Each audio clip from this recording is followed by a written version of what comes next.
Ah, the 1960s. What a wonderful time it was. We had the summer of love, we had hippies everywhere, doing things in tents, taking drugs. Thinking specifically about 1969, that was quite a year. I mean, goodness, what did we have in 69? There was that thing with space. Saturn III? No, that was Kirk Douglas and Farrah Fawcett Majors. Oh, of course, the seminal classic Carry On Camping was released. Oh, matron, take them away. And of course, the most important thing of 1969 was Hoover released a legendary vacuum cleaner. One that, amazingly, is still in production to this day. Now, we didn't originally get this cleaner in 69, we had to wait until 1973, and by that time it had had a name change. But the original machine, as launched in the US in 69, was the amazing and incredibly clever Hoover Swingette. I mean, look at this little thing. It is fantastic. It is more 60s than you could possibly shake a stick at.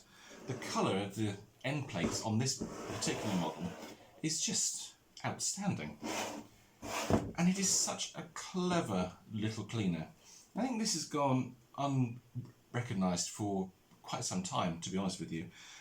We know it as the PortaPower, and as I say, it first reached our shores in 1973. This is the original model. It's the 409, model 409 Hoover Swingette. Yeah, 840 watts. The Hoover Company, North Canton, Ohio. Now this is obviously an American machine, and it is 120 volts. So in order to use it, I needed to dig out my site transformer. There's a massive piece of irony here, in so much as the fact that the transformer actually weighs more than the vacuum cleaner does. Interesting, we've got almost a colour match actually on the on the trim. Okay, one of those things.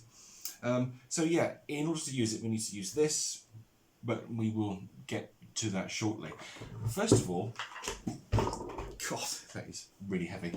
What I wanted to do was bring you down a bit closer and actually open this cleaner up, just to show you the insides of it. It is really clever. It's so smart what they did. And it's sort of like economies of scale, I guess, where you reuse the same motor in many different machines. So it saves you having to make a new motor for each one. So the motor in this cleaner is shared between Swingette / PortaPower, the Hoover Slimline in the US, the Hoover Portable, which we also got, and the Hoover Convertible / Dial-O-Matic. They all shared the same motor to various degrees of change, I suppose. Well, the only real change was to use it in the upright machines. They took the front fan off. In all of the cylinder incarnations, the motor actually has 3 fans, which in and of itself is very, very clever. So what I'll do is I'll bring you down, we'll open this up, have a look inside, and I will talk you through it. First thing we have to do is to get the cable off the top. So let's just unwrap that quick. Get that out of the way.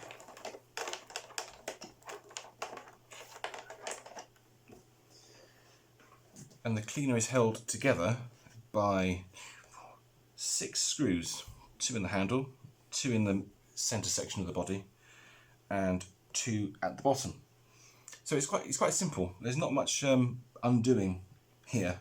So I've got my electric screwdriver, and I will whip out all these screws, and then we will get inside.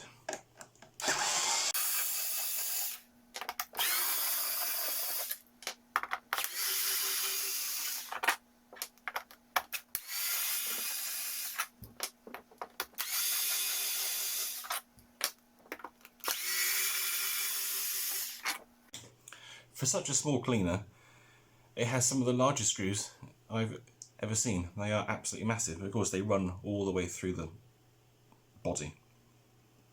So once you've taken those screws out, you can gingerly prise apart the swingette.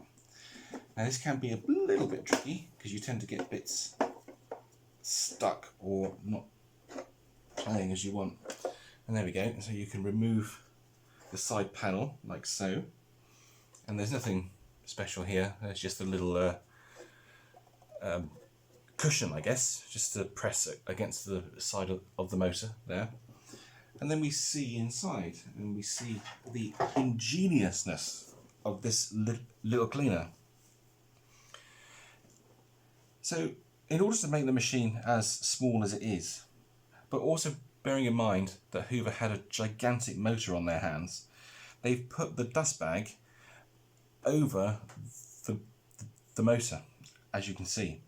So this is, as I mentioned, the same motor that is used in the convertible uprights, the slimline and the portable, 840 watts. So what's clever about this is there's 3 fans in its cylinder mode. So I can see here there's a fan right here, and there's the pulley there. Now normally when it's used as in one of the upright cleaners, this fan casing is not present, and nor is the front fan. So what you have is a plastic end frame with the pulley sticking out. So if this was in an upright, this pulley would be driving the belt. It is very clever. The only downside to this motor is it's very heavy. There's a lot of metal here. There's a lot going on. 3 fans, as I say. Yeah, it's not the lightest thing, and it does make the machine quite heavy. But the positive side of that is the fact that when it's on its base, it's unlikely that it's going to tip over. If I just open this, here we go, we open the front. So the hose connects here, and it's like a normal convertible / Hoover Freedom fitting. The airflow and the dirt enters into the bag. And what happens is, if I just take the bag out of the way, it's a little cloth bag, like so. There's not much to it. In the States, you can get paper bags for this machine. We never ever had paper bags for our PortaPowers. They were all supposed to be used just with the cloth bag. So the air comes in the front, and then you have the bag chamber here. But immediately, the air actually runs down through this grill. So this is your pre-motor filter. That's it. That's what you get. There's no other filtration on this cleaner apart from this little piece of plastic and this cloth bag. So the air is not going to be the cleanest coming out the back of the machine. Once it comes in here, it immediately turns right and goes down and enters the front here, into the motor, over the first fan, a bit further along, over the second fan, a bit further along, over the third fan, and is exhausted out the back here. And it runs up this quite thin channel up here, around the top, and then is blown out the back, like so. So there we go. That's the airflow cycle of it. It's actually quite efficient. I wouldn't say the machine generates a lot of suction or a lot of airflow. It's not brilliant, but it works. And of course, when this bag blocks up, then you get even less suction. And what tends to happen is, because the air is moving down here, immediately on this part of the bag to go down through this grill, all of the dust tends to congregate at this point, and when it builds up here, it basically blocks the airflow. So it's not ideal. It's clever, but it's flawed. So that's an inside look at the swingette. I need to put this back together now. This can be tricky because you've got to get these posts lined up and the body lined up as well. So fingers crossed. Let's give it a go. Where did I put it? Oh, it's here. Okay, let's try and get this back on. Actually, it's easy to do it with the bag not in, so I'm going to take the bag out, open the front and open the back. There we go. It gives you more wiggle room to do it. And just to say, whilst I'm doing this, the UK PortaPower was exactly the same as this cleaner when it was first launched. I can't speak for the US machines, but it's a safe assumption to make that they went through the same changes as the UK/European ones. Now, so you've got to get this lined up properly as well, otherwise it won't go in. So in the early to mid 80s, PortaPower received a different motor. It was a much more efficient unit. I think it was 800 watts, and it was much smaller than the original motor as used in this. In fact, it was probably about yay big. So you saved this space here. Having a smaller motor makes the machine lighter, which was a massive benefit. And because it wasn't an old, well, 60s tech really, that motor is, yeah, definitely 60s. It was more efficient, it moved more air. It was generally a better vacuum cleaner. Still flawed, but you know, we can't be perfect, can we?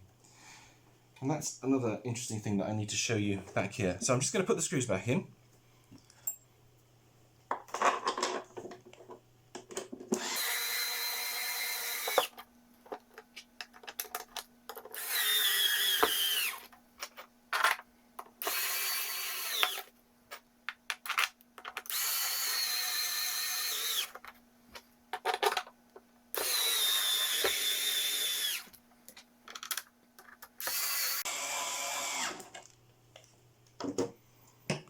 There we go, screws all back in. Let's pop the bag back in. Easy to do it when it's like this. You can see inside the bag chamber there. Pop the bag back in, like so. Do the face up. I'd just like to show you this here. They had a habit of getting quite hot. And if you can see here, the two halves of the case no longer line up on the exhaust. The reason for that is because the motor itself is right there. It's just there. There's less than an inch space between the end of the case and the motor itself. And all that heat builds up and it starts to melt the plastic. You can see there that it's, yeah, just a little bit out of whack. It's not too bad on this one. I mean, God, this machine's 51 years old. It's a minor miracle that it's still working. But anyway, let's move back, and then I will carry on talking about it. And there we go. That's an overview of the amazing Swingette. When I bought this cleaner and had it imported from the US, it only came with the hose. Unfortunately, there was no other tools with it. So we'll take it into the lounge now and give it a go. I have to drag this in, and I have to take the transformer and everything. So, oh, it's right palaver. But I just wanted to say that because I don't have the original floor tool, and actually the original floor tool for the Swingette was exactly the same floor tool that we got in the UK with the Hooverette. So it was a small floor tool, like so, probably about yay big, maybe a little bit bigger. Still small. It was a small head. But it was exactly the same as the Hooverette tool, which I didn't know until recently. I thought, that's interesting. It kind of makes sense, because they're both compact vacuum cleaners, so they both had compact cleaning heads. So the purpose for the purpose of our demonstration, I will be using our old friend, the 1970s Hoover flip over floor tool, which, as we all know, is not the best head.